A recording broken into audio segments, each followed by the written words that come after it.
Primeiro, vamos ler o verso 15. Eu estava pensando com a mensagem pronta, mas aí lembrei que hoje era dia da ceia. E eu vi que a minha mensagem ia tomar muito tempo. Mudei a mensagem quase na última hora. Mas vamos então ler esse texto para uma meditação antes da ceia. 1 Timóteo, capítulo de número 1, verso de número 15.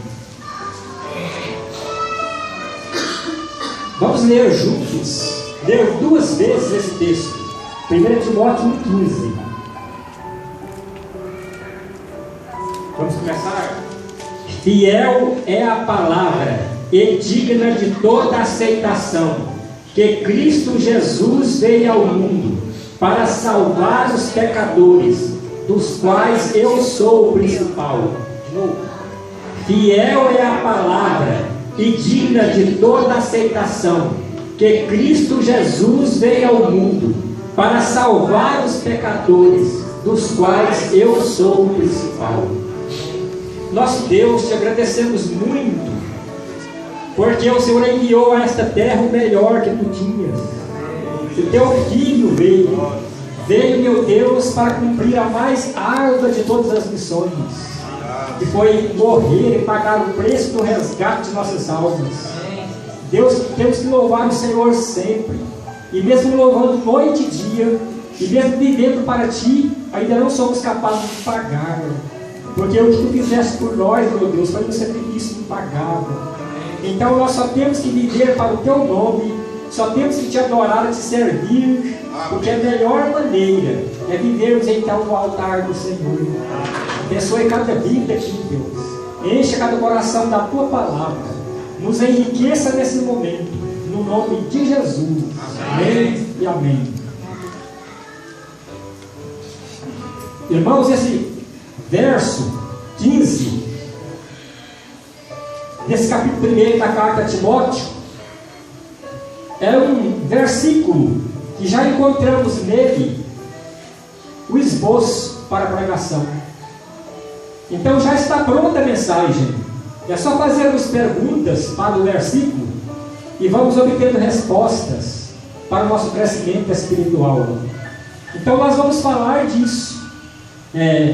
Perguntas para o nosso crescimento espiritual. E a primeira pergunta é: o que é a palavra de Deus? Ou o que a palavra de Deus é? Então a palavra de Deus, ela é o quê? Fiel. Fiel é a palavra.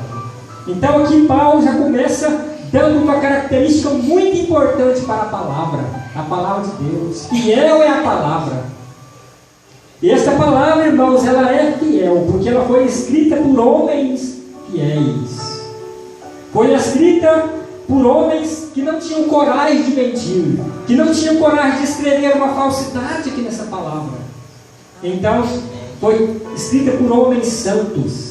A Bíblia diz aí, 1 Pedro 1,21, porque nunca jamais qualquer profecia foi dada por vontade humana.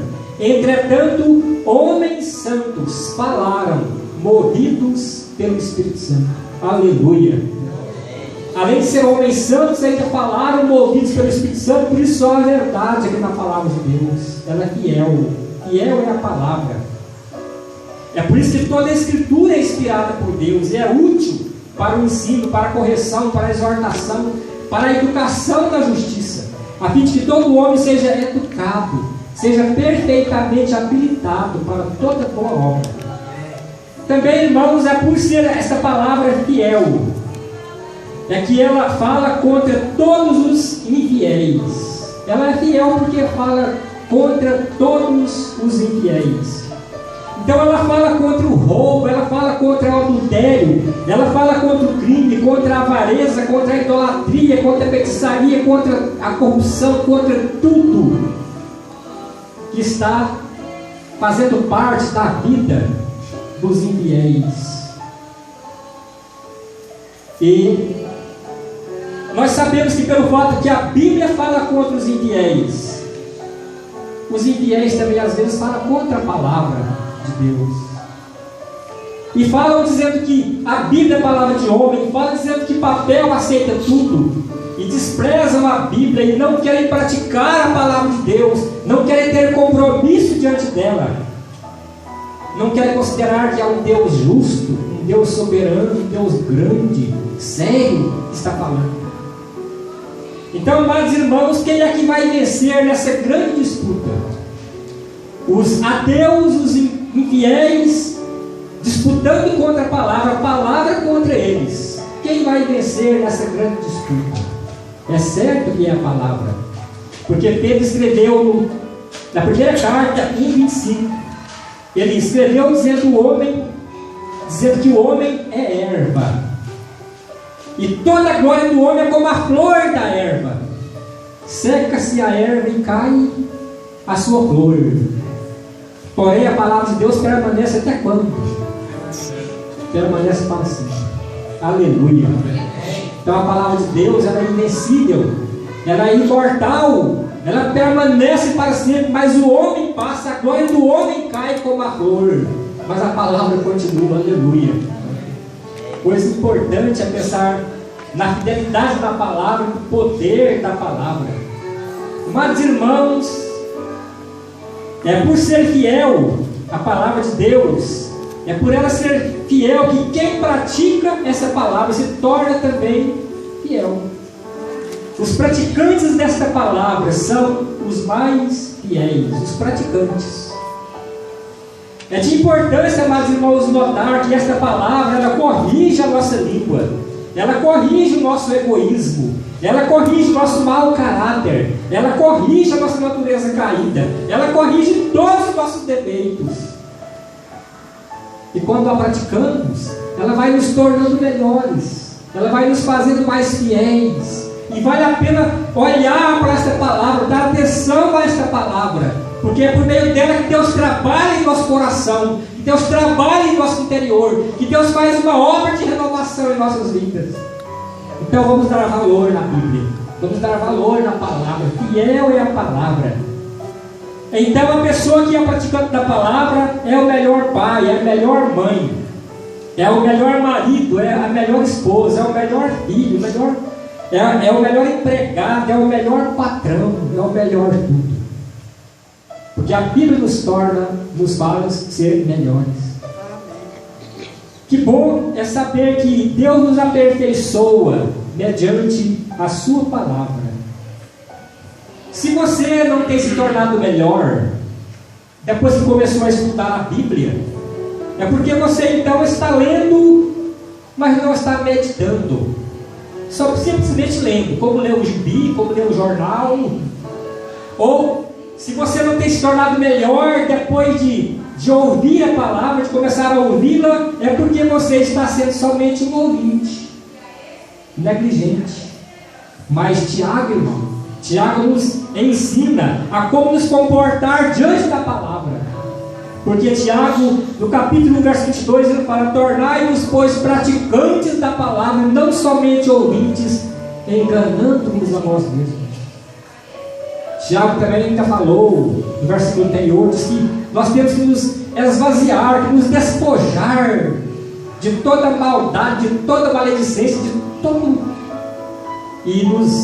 E acolhermos com mansidão a palavra que é implantada, colocada lá dentro de nós. Acolher com mansidão essa palavra, porque ela é poderosa para salvar nossas almas.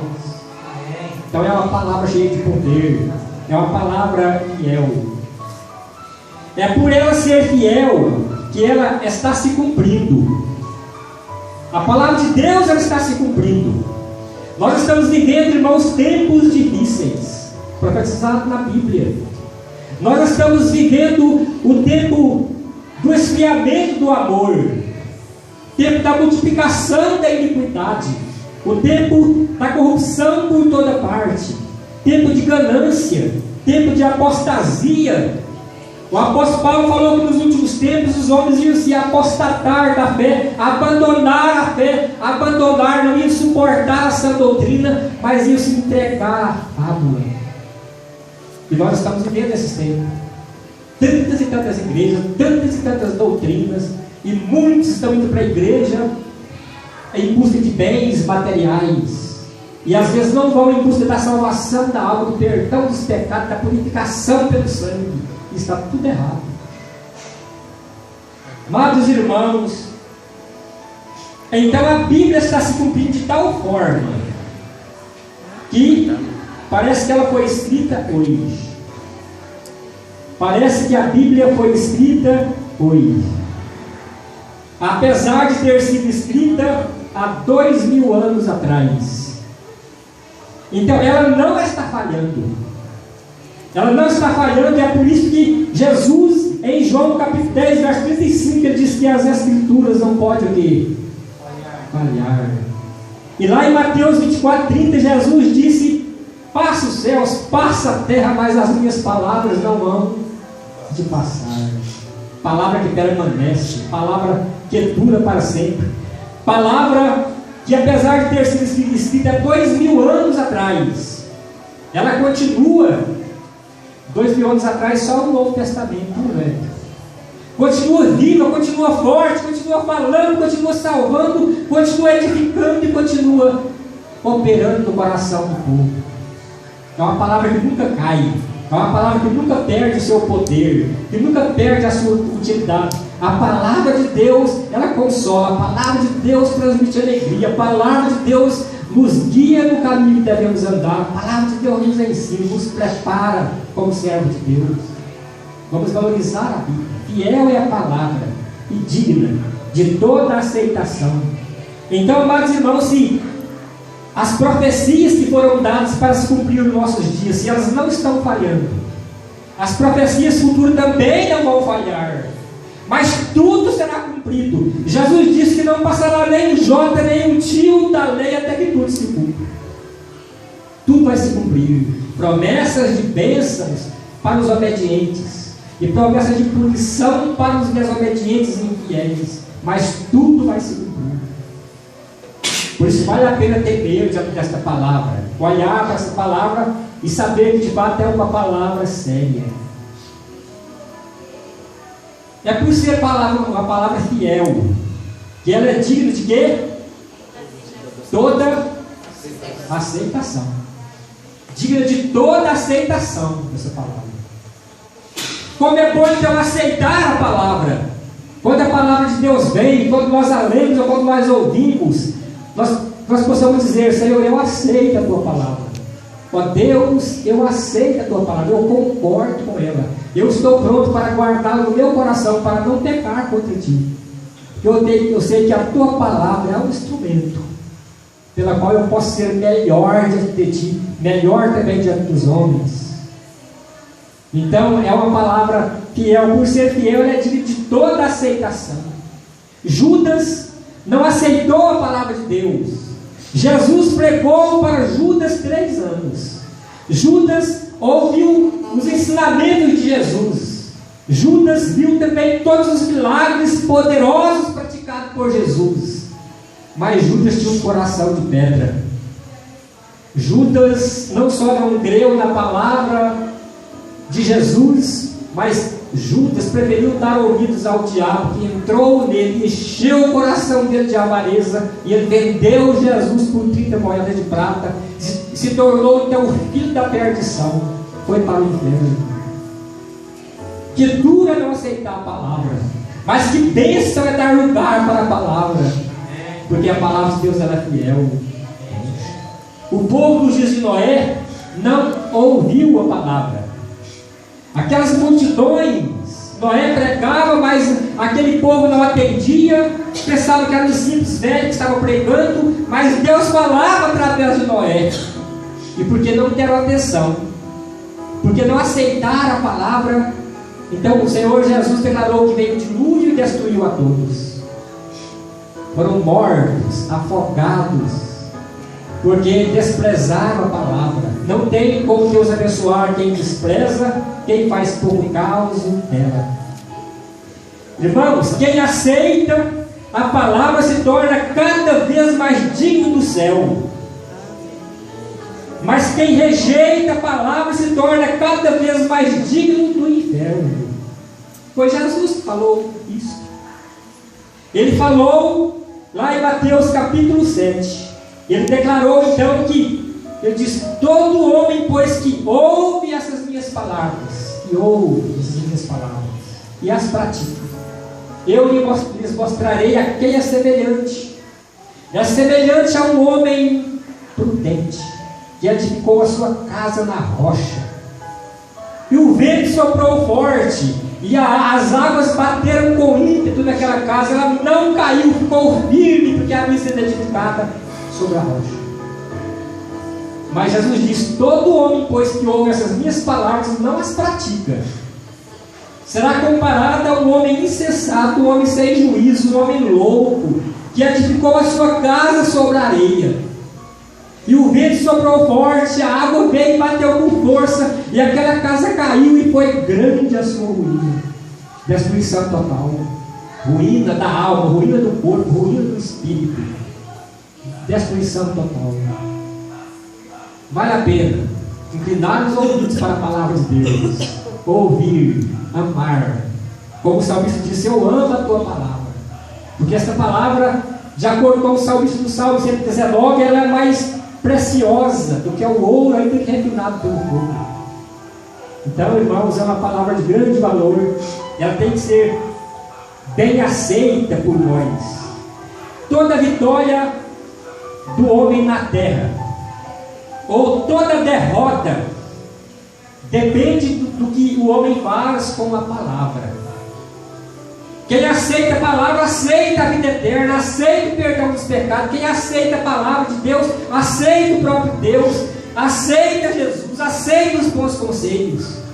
Mas quem rejeita a palavra, rejeita a vida eterna, rejeita Jesus, rejeita tudo que assim é a palavra de Deus. Quem rejeita a palavra de Deus está rejeitando ele.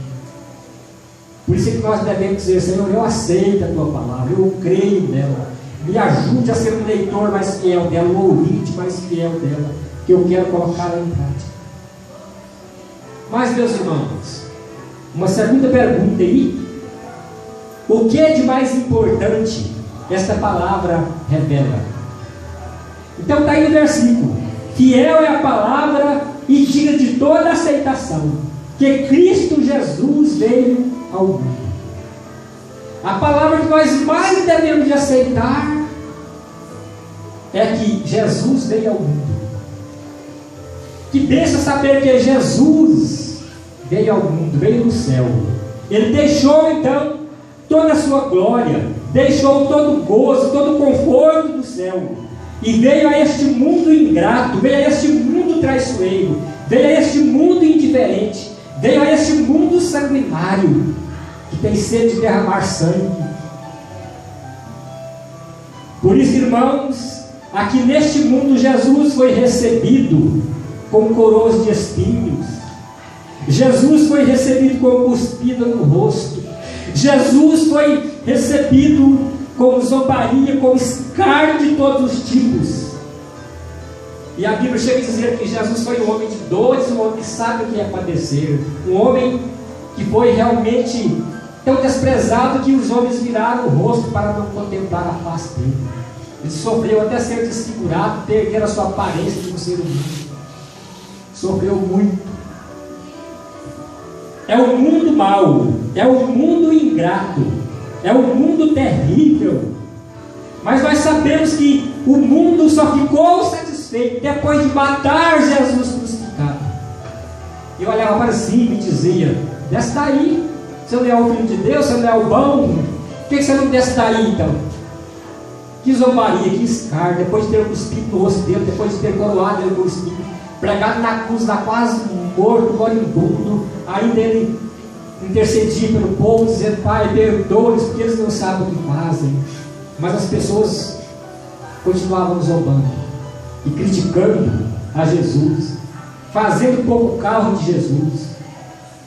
Irmãos, um dia este mundo vai ter que prestar contas da sua frieza espiritual. Um dia este mundo vai ter que prestar conta do seu ódio, principalmente o ódio contra as coisas de Deus. Um dia este mundo vai ter que prestar conta do sangue derramado sobre a terra. Jesus falou disso, que desde o justo Abel, que morreu, foi morto inocente, Ele não devia nada, mas Caim o matou, devido à sua inveja e à sua perversidade. Até o sangue da última pessoa que for derramada na terra, o mundo vai ter que dar conta desse sangue derramado. É por isso que também no Apocalipse a Bíblia diz que vai haver uma praga, e nessa praga as águas vão se transformar em sangue. E a Bíblia diz que nessa ocasião anjos vão louvar a Deus, vão dizer: digno és, Senhor, porque os homens na terra têm sede de derramar sangue, por isso tu deste sangue para eles beberem. Vai ter que beber sim. Vão ter que tomar sangue no lugar de água, porque tem vontade, tem sede, tem prazer de derramar sangue. É um mundo cruel. Mas, amados irmãos, se Jesus te chama, ou seja, amado ouvinte, se você está aqui e não tem Jesus, eu quero dizer que se o Senhor Jesus te chama, depois de ter feito tudo por você, se você ainda não teve um encontro com Ele, se você ainda não atendeu o chamado dele: vinde a mim, todos estáis cansados e sobrecarregados, e eu vos aliviarei, e acharei descanso para as vossas almas. Se você não teve o seu encontro com esse Jesus, não atendeu o chamado de Jesus, depois de tudo que Ele fez, então você vai ser colocado entre aqueles indiferentes, entre aqueles ingratos, entre aqueles zombadores, escarnecedores, e vão ter que prestar conta também no dia final. Mas você vai arrepender tarde demais. Então é tempo de atender o chamado de Jesus. É tempo de buscar a salvação que de graça Ele oferece. Ele veio para salvar os pecadores. Essa é a terceira pergunta. Então, para que Jesus veio ao mundo? É isso que é importante. Não tem, amados irmãos, revelações mais importantes do que essas. E Cristo Jesus veio ao mundo. E veio para quê? Para salvar os pecadores, dos quais Paulo disse: eu sou o principal. Se o apóstolo Paulo era o principal, porque havia perseguido a igreja de Jesus, havia obrigado muitos cristãos a blasfemarem contra o nome de Jesus, podemos dizer: Paulo era um criminoso. Ele dava o seu voto quando alguém matava um crente, seu voto de aprovação. Por isso ele disse: eu sou o principal, mas Jesus morreu por mim, Jesus solucionou o meu problema. Ele pode solucionar o problema de qualquer outro. Não vai existir ninguém que esteja num pecado, que esteja numa fossa tão profunda que a graça de Deus não tem poder para buscá-lo. O principal já foi salvo, que é Paulo. Todos nós podemos ser, aleluia. Devemos agradecer a Deus pela grandiosidade da sua graça. Então, amados irmãos, o fato de Jesus ter vindo ao mundo para salvar os pecadores, isso mostra que o pecador não pode salvar-se a si mesmo. Se o pecador pudesse salvar-se a si mesmo, é certo que Jesus não teria vindo, mas teria continuado lá na glória junto com o Pai, ouvindo o canto angelical, daquele conforto, não teria vindo desse mundo sujo como ele. Isso prova que o homem não pode salvar-se a si mesmo, o pecador não pode salvar-se a si próprio. Não adianta fazer boas obras, não adianta fazer caridade, não adianta querer ser bonzinho, porque o homem não pode confiar naquilo que ele faz para a sua salvação, mas tem que confiar naquilo que Jesus fez lá na cruz. Quando Ele derramou o seu sangue, quando Ele deu a sua vida. Se eu pudesse salvar a mim mesmo mediante algumas obras que eu faço por aí, Deus teria mostrado isso aí como caminho. Mas não, Jesus disse: eu sou o caminho e a verdade e a vida, e ninguém vem ao Pai a não ser por mim. Então, amados irmãos, em Atos 4,12 mostra para nós que só Jesus tem poder para salvar o pecador. Só Jesus tem a autoridade para salvar o pecador.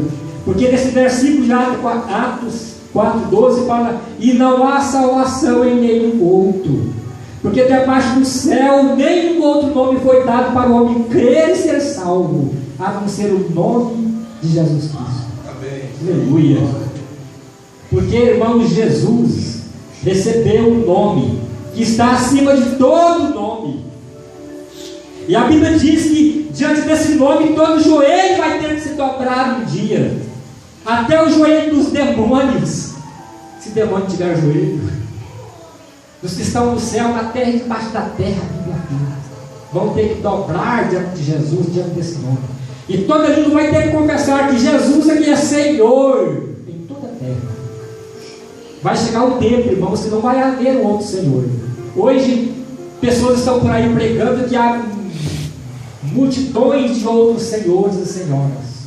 Mas de acordo com a Bíblia, só existe um Senhor, que é Jesus. E no futuro ele vai ser reconhecido como o único. E todo mundo vai ter que dobrar o joelho diante dele e vai dizer: esse aqui é o Senhor. Porque ele é glorioso, porque ele vai descer com poder, porque ele virá com grande poder e glória. Então, amados irmãos, o fato de Jesus ter vindo para salvar os pecadores, isso mostra também que só Jesus pode tirar os pecados dos pecadores. Só Ele pode tirar os pecados dos pecadores. Não adianta confiar em missa de sétimo dia, não adianta confiar em purgatório, não adianta nada. Só Jesus pode tirar os pecados dos pecadores. É por isso que quando Jesus estava aqui, João apontou para Jesus e disse para uma grande multidão, ele disse: eis o Cordeiro de Deus que tira o quê? O pecado do mundo. Aleluia. Alguém veio para tirar o pecado. Amém. O pecado que é a barreira, o pecado que é o empecilho, o pecado que nos impede de aproximar do Criador. Essa barreira foi tirada por Jesus Cristo. Em 1 João 3,5, João fala: sabeis também que o Filho de Deus se manifestou para tirar os pecados, e nele não existe pecado.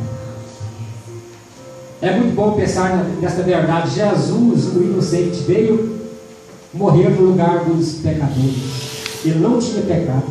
Em Atos 3,19 está escrito: arrependei-vos e convertei-vos para serem cancelados os vossos pecados.